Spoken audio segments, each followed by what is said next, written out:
첫 사건이니까 얼마나 두근두근거려요. 그래서 일찍 갔죠. 지금은 이렇게 입고 다니지만 양복 입고 딱 넥타이 매고 이분이 한국 와가지고 일한 지 3년이 됐는데 3년 동안 임금을 한 번도 못 받은 거예요. 이상한 것 중에 하나가 이것도 이제 임금체불도 형사처벌이잖아요. 네. 우리나라 형사처벌의 합의가 보통 그런 거 아니에요?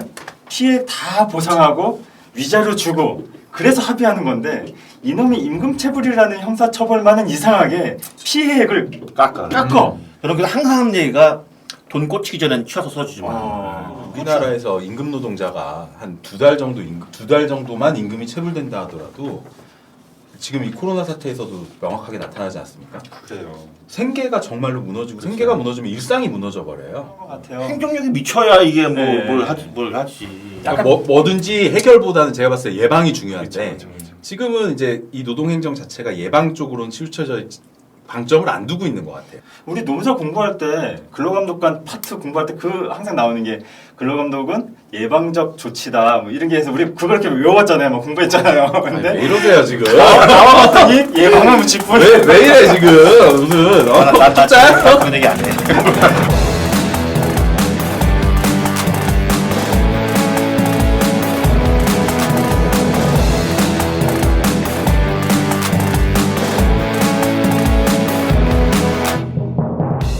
두 번째 그 사례 한번 그 김진문 사님의 첫 사건 언제였죠? 그때가? 저는 이제 2007년부터 했으니까 근데 이제 아마 이 첫 사건을 했던 거는 2007년 11월 12월 겨울이었던 기억이 나요.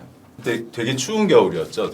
되게 추운 겨울이었고 첫 사건은 뭐였냐면은 이제 이주 노동자의 임금체불과 이제 체당금이 엮여 있는 그런 사건이었죠.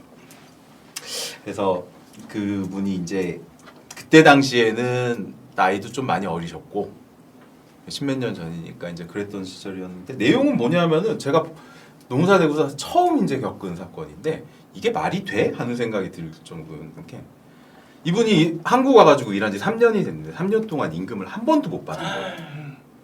그런 경우가. 네. 그러니까 이제 뭘 먹고 살았어?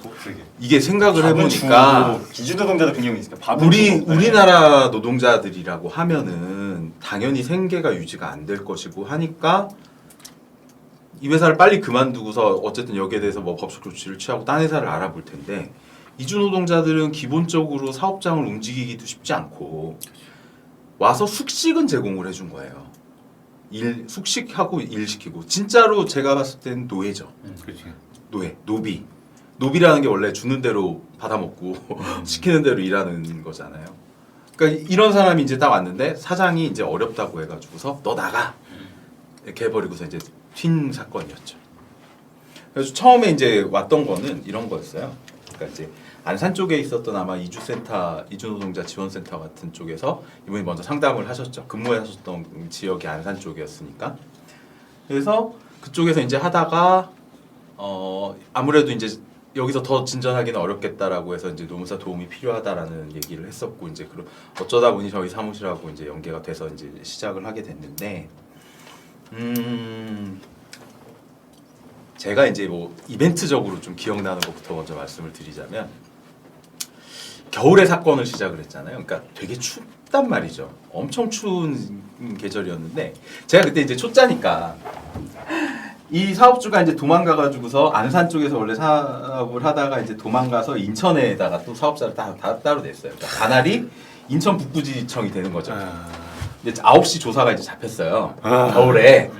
근데 이제 저는 첫 사건이니까 얼마나 두근두근거려요. 그래서 일찍 갔죠.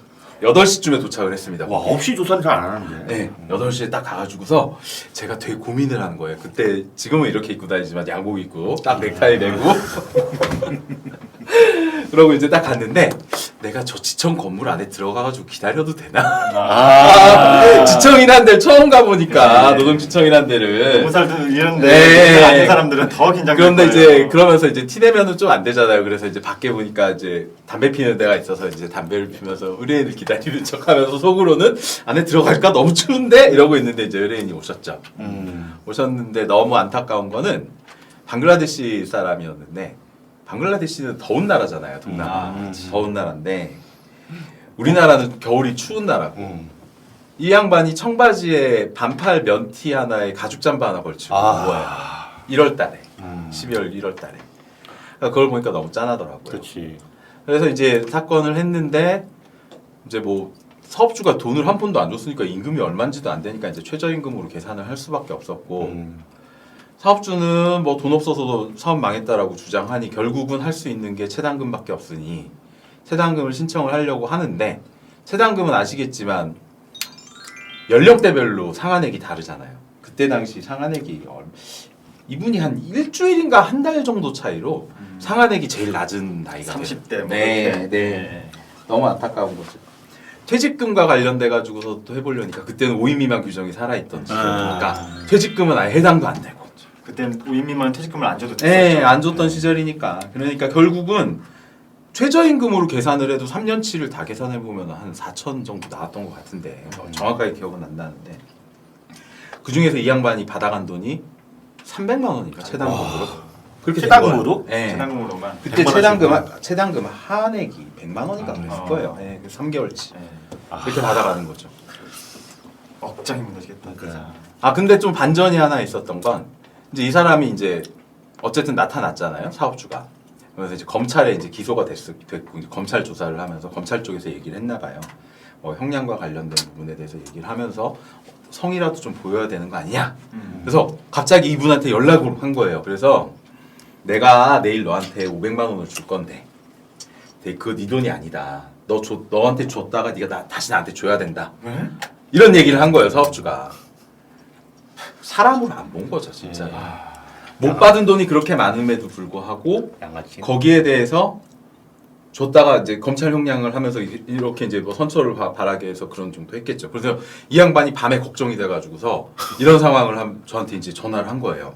근데 한국말을 잘 못하셨거든요. 그러니까 떠듬떠듬 해가지고 결국 듣다 보니까 그런 상황인 거예요. 그래서 이제 이분을 저희 사무실로 소개시켜줬던 어떤 분과 이제 가가지고서 돈을 받고 나서 다시 돌려달라는 얘기를 하니까 절대 줄 수 없다. 당연히. 네, 그래서 그 정도의 그러니까 최종적으로 한 800만 원 정도 보상을 받으시고 귀국을 하셨죠. 그런 사건이었습니다. 이상한 것 중에 하나가 이것도 이제 임금체불도 형사처벌이잖아요. 네. 우리나라의 형사처벌의 합의가 보통 그런 거 아니에요? 피해 다 보상하고 위자료 주고 그래서 합의하는 건데 이놈이 임금체불이라는 형사처벌만은 이상하게 피해액을 깎어 그리고 합의가 되는 거예요. 참 이상한 합의 관행이 있구나 진짜. 가장 그런 것 중에 하나가 그런 것 같아요. 진짜. 임금체불 같은 경우는 지금 근로기준법상 체불액에 대한 이자 금액도 굉장히 높잖아요. 20%. 네. 근데 임금체불 합의하면서 이자 관련돼 가지고 얘기하는 사람 본 적이 없어요. 맞아. 사업주가. 그러니까 이제 뭐 어떤 사업주들은 막 이런 얘기를 하죠. 아 그래, 내가 뭐 잘못했네. 그래서 얼마야? 체불 금액이 얼마야? 그래서 1,000만 원이면 1,000만 원. 자 끝이지? 1,000만 원 줬다. 줄 만큼 다 줬다. 그것만 이자는 왜 안 줘? 이자 왜 안 주냐고. 연리 20%인데. 그렇습니다. 네. 그거 100% 주는데도 별로 없어요. 맞아요. 감독관도 은연중에 네. 이자는 생각을 잘 안 하죠. 네. 민사소송 가서 해라. 네. 아 근데 그건 있어요. 뭐냐면 이자에 대한 처벌 규정이 없어요. 아니 보통 민법상에는 보면은 원본과 이자가 있으면 이자도 뭐 원본의 그 성격이 포함되잖아요. 그렇죠. 그러면 당연히 이자도 임금 성격이 있다고 봐야 되는데 근데 이거는 뭐 처벌이 없어요. 노동청은 자기들은 이제 이렇게 범죄인지 여부만 수사하는 곳이지 이자에 대해서 줘란 말을 할 곳은 아니다라는 입장인 거잖아요. 그게 노동청의 이제 한계죠. 네. 아니 처벌 규정이 없으니까 노동청에서 수사할 네, 수가 네. 없는 거예요. 그래서 그러니까 결국엔 그건 다 민사소송으로 가라. 이렇게 되는 아 이거 건데. 법이 잘못된 거라니까. 저 최근에 굉장히 좀 독특한 사례가 하나 있었는데, 이제 아파트 관리 업체예요. 관리 업체인데 규모가 좀 크더라고요.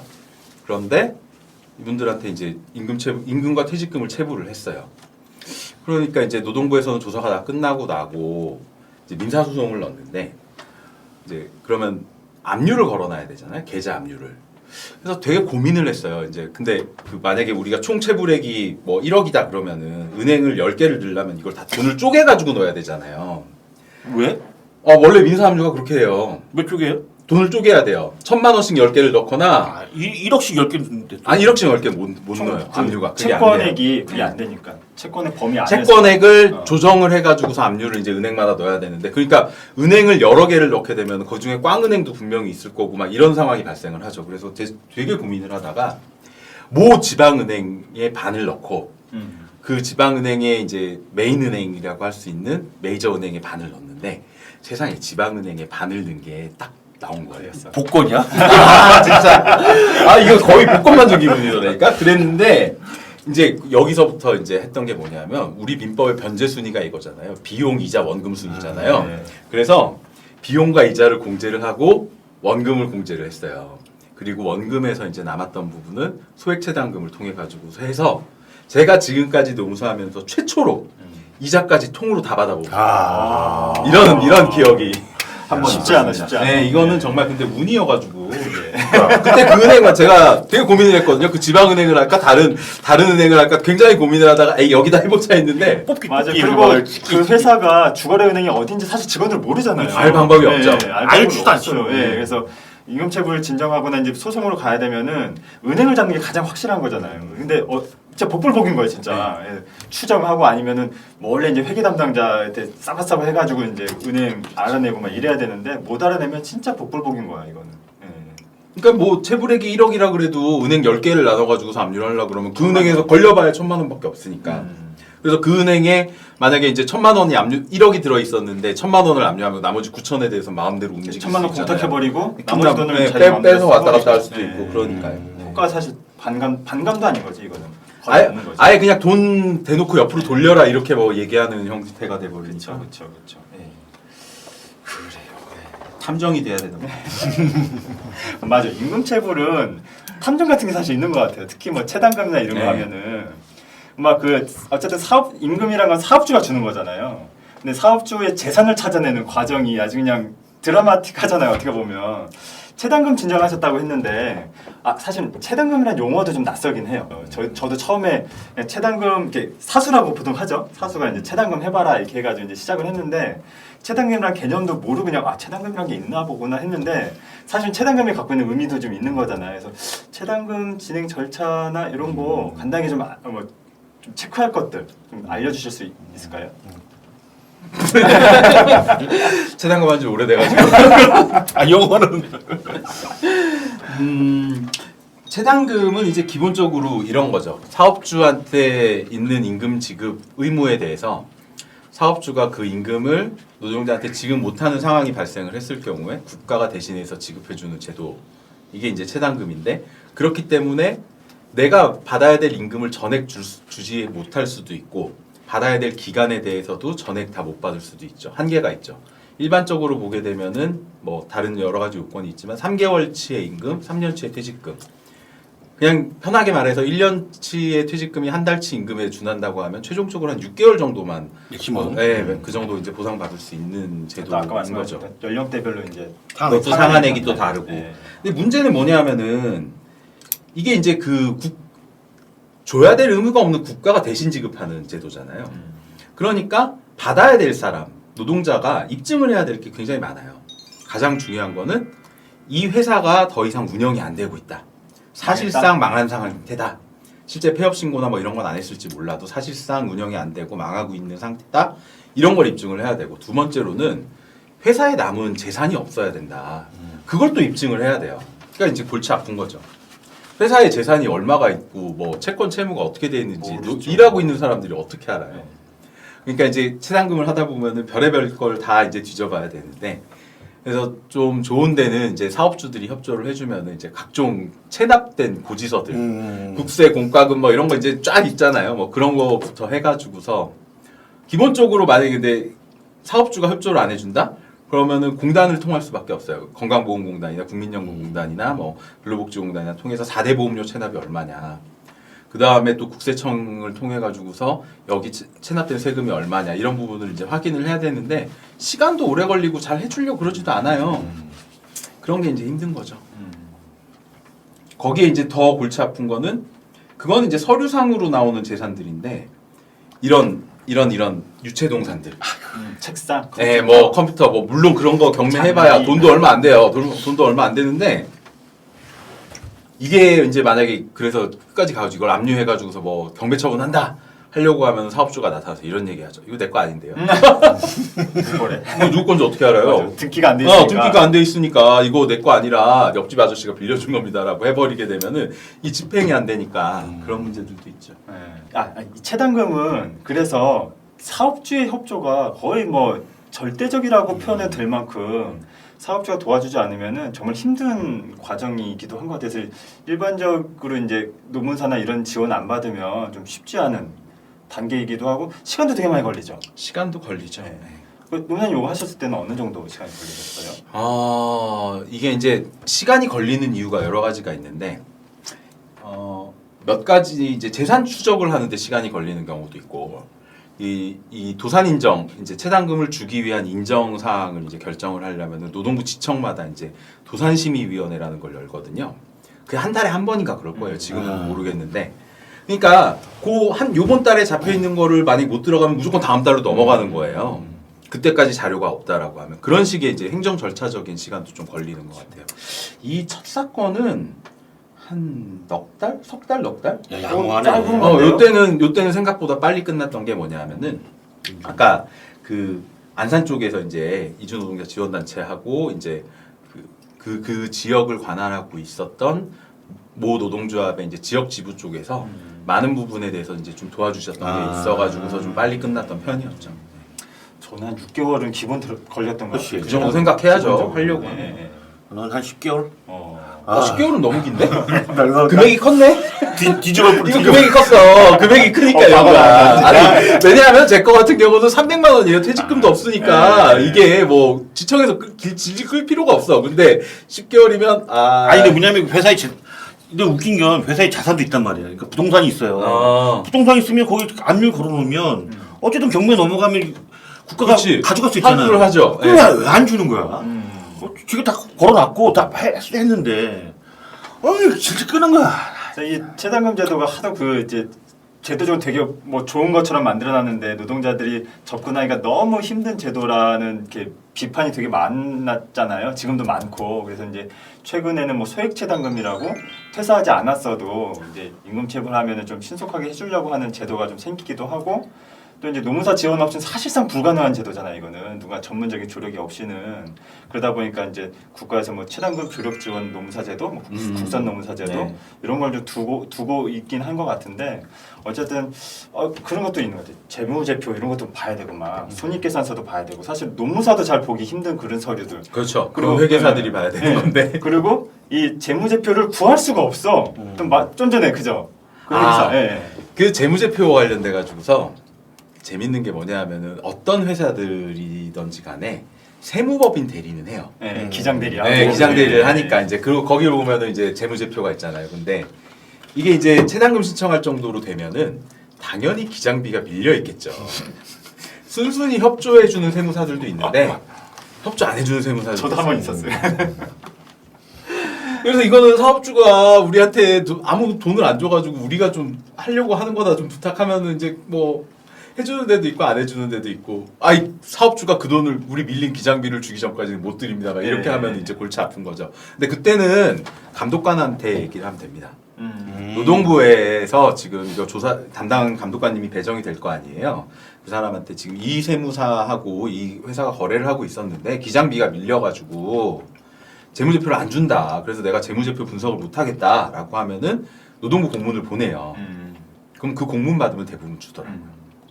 두 가지 이점이 있어요. 재무제표를 받을 수도 있고 감독관한테 기장료까지 밀려 있는 회사입니다. 어필하는 이런 어필도 할 수 있고 뭐 그렇습니다. 이 법인은 원래 의무죠. 의무사 정산한 걸 국가에 제출해야 되니까 아마 그런 식으로 좀 하긴 하는 것 같은데 기장이 밀린 데는 또 이런 것도 있어요. 기장이 밀리다 보니까 안 해. 그 회사 결산을 안 쳐주는 거예요. 안 해. 그러니까 최근 결산 자료가 없는 거야. 그래서 뭐 이게 국가 통해서 받은 자료 내지는 뭐 무슨 이렇게 기업 정보 사이트가 있어요. 그런데 들어가서 회원가입해가지고 돈 주고 돈 내고 해야 돈 내고 이제 재무제표를 이제 사오기도 하고 이랬던 적도 좀 있었고. 어쨌든 뭐 채당금이란 제도는 많이 복잡하고 여전히 그러긴 한 것 같아요. 노무사들도 해보지 않은 사람에게는 좀 이렇게 접근하기 어려운 제도인 것 같더라고요. 옛날에는 이게 정말 심했죠. 그래서 아마 국정감사나 이런 거 국회에서 하면은 한 십몇 년 전에 이제 자료 보면은 왜 체당금을 한 지역 관할 지청 관할 체당금을 왜 2개 법인에서 90%를 하냐 막 이런 얘기들도 많이 나왔었잖아요. 네. 체당금 전문 뭐 노무법인 뭐 이런데 업계 어두운 얘기가 더 이상 정관이에요. 그렇죠. 예. 그 이런 임금체불 뭐 이렇게 진정하다 보면 그런 얘기도 좀 많이 헷갈리는 것 같아요. 진정, 뭐 고소, 또 뭐 고발, 뭐 이런 것들 좀 헷갈리는 것 같은데 또 뭐 반의사 불벌죄 뭐 이런 것도 있잖아요. 이런 것들 좀 이렇게 쭉 한번 잘 설명해 주실 수 있는 분. 자꾸 왜 저를 보지? 본인 타이밍이라. 아 이거 아닌 것 같은데. 일단 이제 고소 고발과 진정이 이제 구분이 되죠. 진정 같은 경우는 내가 이런 문제를 갖고 있으니까 이 문제에 대해서 해결을 해주시오가 이제 목적이죠. 내가 이제 돈을 못 받았다라고 하면은 내가 돈을 못 받았으니 노동부에 조사를 해서 내가 못 받는 임금에 대해서 좀 어떻게 좀 받을 수 있게 좀 도와주십시오. 이게 이제 목적이 되는 거고, 고소와 고발은 이제 고소는 당사자가 하는 거고 고발은 제3자가 하는 거 그 정도의 차이인데 이건 이제 처벌을 목적으로 하는 거죠. 진정 민원인 거죠, 일종. 그렇죠. 네. 그래서 고소 고발이 들어가면은 이제 내가 돈을 못 받은 건 중요하지 않고 내가 돈을 못 받은 게 사업주가 어떠한 법을 위반한 것이냐, 그리고 그 법에 대한 처벌 조항이 있으면 그 처벌 조항을 적용해서 이 사람을 처벌해 주세요. 처벌해달라. 국가형벌권을 적용해 주십시오. 이게 이제 목적인 거라서 조금 다르긴 하죠. 해결해달라, 처벌해달라. 네. 그래서 보통은 이제 진정 단계에서 이제 확인이 돼서 사업주가 그래서 돈을 이제 순순히 안 준다라고 하게 되면 이제 노동부에서도 얘기를 해요. 이건 이제 고소로 전환할 테니까 고소 전환 의사를 표시하거나 고소장을 하나 더 내달라. 그렇게 하면 이제 형사처벌이 진행이 되는 거죠. 그리고 아까 반의사 불벌죄를 말씀을 하셨는데 이게 참 일견 이해가 되기도 하고 이해가 안 되는 부분도 있긴 있어요. 네.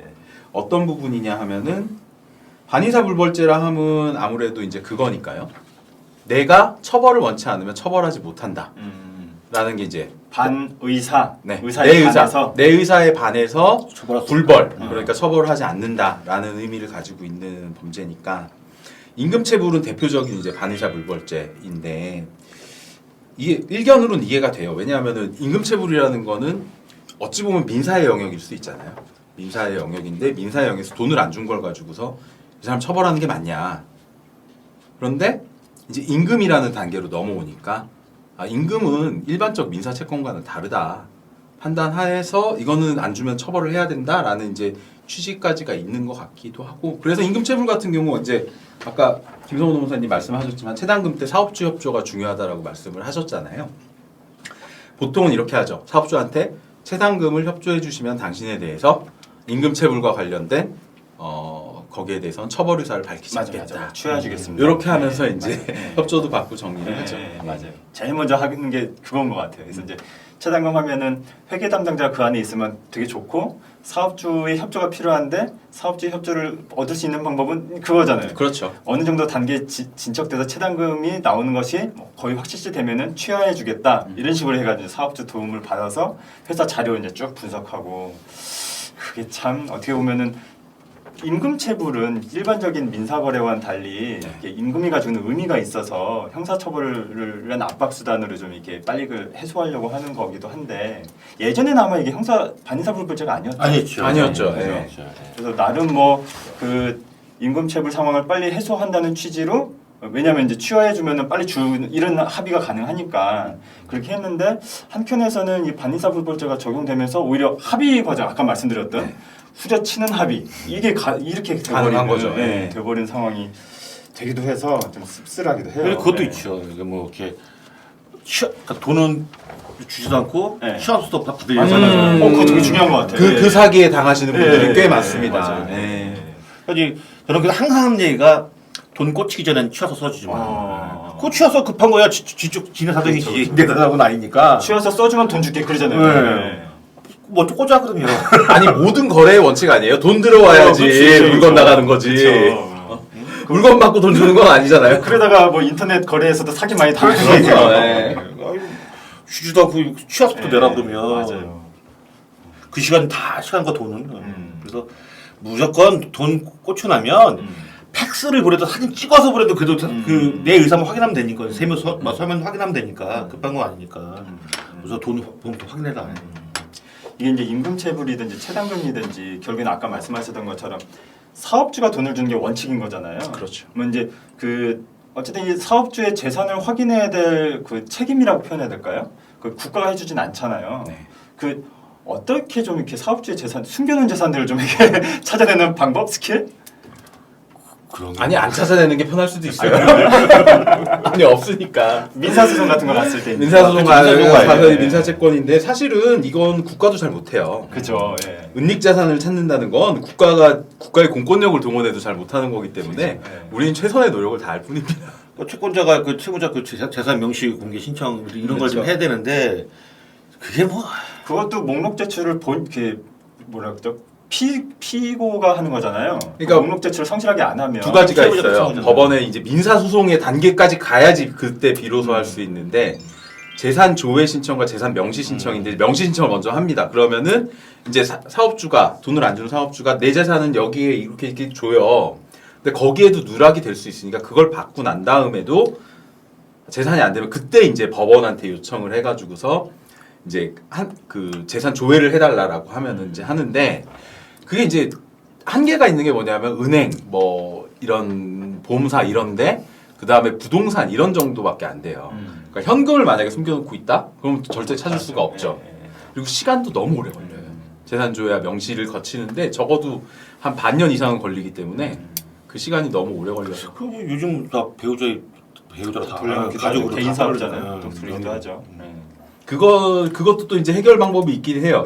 너무 길긴 한데 잠깐 뭐 고의적으로 만약에 재산을 돌려놨다라고 하면 이제 사회행위, 사회행위 취소 소송을 할 수 있어요. 근데 너무 어려워요. 이 소송이. 이 소송이 너무 어려워. 시간은 더 오래 걸려 이거. 그럼 제도적으로 적어도 이제 노동자들의 임금에 어느 정도의 좀 담보되는 이 정도의 재산을 사업주가 공시하는 계속 우리 노동자들에게 임금 줄 만한 돈 이렇게 채워놓고 있어. 이런 제도 좀 필요한 것 같아요. 뭐 어제까지나 이제 뭐 사업주가 돈이 얼마나 있는지 모르는데 사실은 돈 한 푼 없이 일 시켜놓고 나 돈 없으니까 좀 참아줘 이렇게 하는 사업주들도 있는 거잖아요, 사실. 그렇죠. 그리고 기본적으로 우리나라에서 임금 노동자가 한 두 달 정도만 임금이 체불된다 하더라도 지금 이 코로나 사태에서도 명확하게 나타나지 않습니까? 그래요. 생계가 정말로 무너지고 생계가 무너지면 일상이 무너져 버려요. 그래서 사람들은 흔히들 이제 임금체불이나 이거에 대해서 뭐 돈 못 받은 건데 뭐 이렇게 좀 가볍게 생각하실 수도 있을 것 같은데 사실은 노동자가 노동력을 제공하고 그 대가로 임금을 받아가지고 살아야 되는 상황인데 그게 안 들어왔다면 살 수 없는 상황이 발생하는 거죠. 이것도 제가 생각했을 때는 꽤 중요한 범죄입니다. 2019년에 우리나라 임금체불 규모가 제가 자료를 봤더니 11월까지만 12월은 아직 취합이 안 된 거예요. 1월부터 11월까지만 1조 6천억 원이었어요. 근데 이게 신고된 것만이었겠죠. 그렇죠. 신고되지 않은 금액까지 합치면은 상상이 안 되는 거고 이 신고된 것만 하더라도 가까운 나라 일본의 10배라는 거예요. 그러니까 우리나라 임금체불과 관련된 제도가 얼마나 느슨하고 행정적으로도 잘 관리가 안 되는지 이게 되게 단적으로 보여지는 수치인 것 같긴 해요. 명절 때 보면은 노동부에서 이제 체불임금 집중 해소 기간 뭐 이런 네, 거 맞아요. 이제 설 추석 1년에 2번 정도 하잖아요. 근데 제가 사건이 이제 설 추석이 걸쳐 있었던 적이 몇 번 있었는데 혹시 그 집중 뭐 계도 기간 동안에 뭐 해결되신 경험이 있으세요? 난 한 번도 없어가지고 도대체 이거 왜 하는지를 모르겠어. 차라리 그 계도 기간 홍보할 돈으로 뭘딴 걸라던가 했으면 좋겠는데 이거 한 번도 본 적이 없어요. 사람이 희망 고문만 시키는 걸 수도 있고. 전화 한 통 해줄게 뭐 이런 거지. 아니 나는 진짜로 이걸 하려면 그 근로감독관들을 엄청나게 좀 계속 충원을 한다고 봐요. 그러니까 감독관들이 충원이 안 되니까 실무적으로 물리적으로 안 되는 거예요. 지금 몇 명 정도죠? 문재인 정부 들어서기 전에 전국적으로 1,200명이라고 그랬나요? 근로감독관이? 이제 문재인 정부 들면서 2배로 뭐 증가시켰다. 300명인가 증원됐다고 얼핏 봤던 것 같은데 정확한 거는 편집하시면서 알려주셨으면 좋겠어요. 이렇게 딱 자막으로. 네, 자막으로 이번 정부 들어가지고 감독관이 몇 명이 추가가 됐다. 이건 근데 알려줄 것 같아요. 제가 그때 한참 뭐 사건 할 때만 하더라도 인천에서 감독관 한 명이 500건 사건을 500 정도 갖고 있죠. 적으면 200건, 뭐 많으면 500건, 700건 이런 데라는데 생각해봐. 200건 노무사들이 200건 사건을 갖고 있다 생각해봐. 이거 미친놈이 못 살아. 한 달에 20건만 유지하면 된다라고 20건만 해도 내 전화에 불이 나요 계속. 맞아요. 과로다 네. 200건 갖고 있으면. 그런데 200건을 갖고 있어봐. 이거 갖고 뭘 조사해? 왜 나오지도 않냐고 욕하는 이건 물리적으로 말이 안 되잖아요. 그나마 서울 수도권은 나은 편일걸요? 지방은 감독관 한 명이 책임져야 되는 물리적 거리가 너무 크잖아요. 그러니까 이 사업장 저 사업장을 다녀야 되는데 서울은 그나마 관할이 조그마니까 왔다 갔다 할 수 있어요. 뭐 인천 정도까지도 괜찮을 것 같아. 근데 강원도 딱 가봐요. 강원도 산을 누벼가지고 사업장까지 가야 돼. 일단 기본적으로 좀 들려놔야 돼요. 우리 근로감독관들이 경찰이잖아요, 그죠? 사법경찰관. 똑같은 경찰 보면은 우리 동네 경찰서들 되게 많잖아요, 막. 예, 어딜 가나 경찰들이 보이잖아요, 막. 그 정도까지는 아니더라도 기본적으로 좀 커버할 수 있을 정도 인원은 좀 필요한 것 같아요. 행정력이 미쳐야 이게 네. 뭘 하지. 그러니까 뭐든지 해결보다는 제가 봤을 때 예방이 중요한데 그렇죠. 지금은 이제 이 노동행정 자체가 예방 쪽으로는 치우쳐져 방점을 안 두고 있는 것 같아요. 이게 뭐 그런 뭐죠? 규제라고 생각하는 것 같아요. 규제. 기업에 대한 규제. 그러니까 근로감독관을 충원하는 것은 기업에 대한 규제를 늘리는 거예요. 그래서 그런 게 좀 부딪힌다고 누가 그러더라고요. 그래서 약간 이렇게 약간 격가지 얘기는 한데 그 노동청 안에 또 산업안전만 다루는 근로감독이 또 따로 있잖아요. 따로 있죠. 이 사람들은 몇 명 되지도 않아. 더더구나. 그렇지. 그냥 하나의 팀 정도 규모인 거예요. 그러니까 이제 산업안전이 더 이렇게 손을 못 대고 있는 게 또 이제 산업안전과라고 보통 하잖아요. 거기는 거의 뭐 한직이라고 표현해도 되나요? 이게 현수막 말한 거예요. 현수막 실제 사업장마다 할수 있는 게 없고 사망 사고 정도 나야 가서 이제 중대재해 정도 나야 이제 가서 조사하고 그런 거 말고는 그러니까 뭐 사고가 안 나는 것이 중요한 건데 사고가 안 나게끔 할 수 있는 행정력이 없는 거예요. 이 노동과 관련돼서는. 그 사실은 몇 년 전까지만 해도 이제 통상임금과 관련된 법률 분쟁들이 굉장히 많았었잖아요. 네. 그거는 이제 물론 판례가 바뀐 부분도 있지만 제 생각에는 예방적인 근로감독을 하게 되면 기업들이 그렇게 부담을 안 줘도 안 받을 수 있다라는 거죠. 일시에. 그러니까 이제 모 자동차 회사에서 이제 뭐 어마어마한 금액의 뭐 몇 천억대 통상임금 소송에서 이제 그 자동차 회사가 졌다. 그러니까 한꺼번에 뱉어내야 되는데 이거와 관련돼 가지고서 사전적으로 이 통상임금과 관련된 부분에 대해서 주지적으로 인지를 시켜놓고 문제가 발생할 수 있었다라고 하면 기업 입장에서도 당연히 부담이 좀 덜했겠죠. 한꺼번에 몇 천억 두드려 맞지 않게 평소부터 조금씩 지급을 했었다라고 가정을 한다면 물론 조금 다른 결이긴 합니다만은 그래서 임금체불 같은 경우도 사실은 아예 이제 전액을 못 받는 케이스의 임금체불도 있고 그리고 일부를 못 받는 케이스들도 있죠. 통상임금 같은 사례 같은 경우 보면 이제 그런 부분에 있어가지고 아예 못 받는 경우도 감독관이 제가 생각했을 때는 어느 정도 예방할 수 있을 것 같아요. 만약 근로감독을 나갔는데 계속 이런 상태가 있습니다라고 하면 사업주를 어떻게 해서라도 압박을 해가지고서 이게 처벌이 더 크다라고 하면은 당신이 이러다가 진짜 큰 문제가 생길 수 있으니까 빨리 해결을 하시라. 그다음에 일부가 못 받는 케이스, 일부에 대한 임금체불은 정말 이거는 감독관의 역할이죠. 가가지고서 딱 봤는데 밝혀내야 되니까. 지금 상황에서 이런 당신네들의 임금 체계가 지금 판례라던가 노동부 지침이라는 거는 이게 배치되고 있는 거 있다. 근데 3년치 다 한꺼번에 이걸 뱉어내려고 하면 힘들 것이다. 그러니까 적정하게 이걸 조정을 빨리 해가지고 빨리 조금씩 갚기 시작해라. 뭐 갚는다? 하여튼 주기 시작해라. 이런 쪽으로 하면은 기업이 한꺼번에 100억 두드려 맞는 거 하고 뭐 그렇죠. 조금씩이라도 계속 이제 준다라고 하게 되면 부담감은 확실하게 다르잖아요. 그렇죠. 우리 노무사 공부할 때 근로감독관 파트 공부할 때 그 항상 나오는 게 근로감독은 예방적 조치다 뭐 이런 게 해서 우리 그걸 이렇게 외웠잖아요. 뭐 공부했잖아요. 근데 왜 이러세요 지금? 나와봤더니 예방은 무직분. 왜 이래 지금 무슨 나 짜? 그런 얘기 안 해. 책에 그렇게 나와 있어요. 책과 현실은 다르다. 그러니까 참. 그리고 이제 막 그 상담하다 보면 어려워하시는 것 중에 하나가 그런 것도 있는 것 같아요. 실제로 문서 쓰는 거. 그죠. 그래서 진정서 뭐 양식 뭐 이런 것도 네. 물어보고 내용 증명에 대해서도 많이 궁금해하시더라고요. 내용 증명이 도대체 뭔지 이런 것도 좀 궁금해하시기도 하고 사실은 알고 보면 별거 아닌 건데 진정서는 법정 양식이 없죠. 당연히 없죠. 네. 네. 그 이제 뭐냐면 진정서 자체가 원래 내가 이제 억울한 걸 좀 풀어달라고 하는 거라서 서면으로 작성은 해야 하지만 어쨌든 간에 뭐 정해진 양식은 없어요. 근데 보통 제목하고 그다음에 이 누가 이게 억울하다고 얘기하는 건지 그 본인에 대한 그 신상 정보를 어느 정도 쓰고 그다음에 뭘 또 억울하다는지 그 내용도 좀 쓰고 이 정도는 이제 기본적으로 들어가야겠죠. 그리고 상대방이 누군지 그죠. 상대방이 누군지로 써야 당연히 들어가야죠. 그거는. 그래서 이제 그렇게 그 정도 그 구분하면서 서서 뭐 진영을 제출하면 되죠. 근데 일반적으로 그 노동청의 민원실에 가시면 진정서가 있어요. 진짜판 내용은 지청마다 아니니까. 쓰는 양식들이 있죠. 네. 네. 그것도 좀 통일 좀 시키지. 다 달라. 법적 장식이 없다 보니까 지청마다 다른 거죠. 치아서도 달라. 치아서도 달라. 그러니까 어쨌든 뭐 그거 해가지고 이렇게 하셔도 돼요. 그게 상관없으니까. 그래서 뭐 사실은 근로감독관이 경찰들이다 보니까 추가로 필요한 거는 직권으로 조사하는 거잖아요. 수사하는 거잖아요. 그러니까 이제 모든 걸 내가 다 그 민사소송처럼 준비할 필요가 없고 그렇죠.